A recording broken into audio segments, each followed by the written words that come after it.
ребят, всех приветствую. Сегодня покажу, как наплавляется у нас передний упор, аналогично задний. Вот у нас есть вот такие вот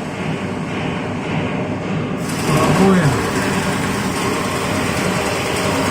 Так вот все съедено. Нам нужно восстановить вот этот вот упор. Берется вот так вот и наплавляется. Так везде.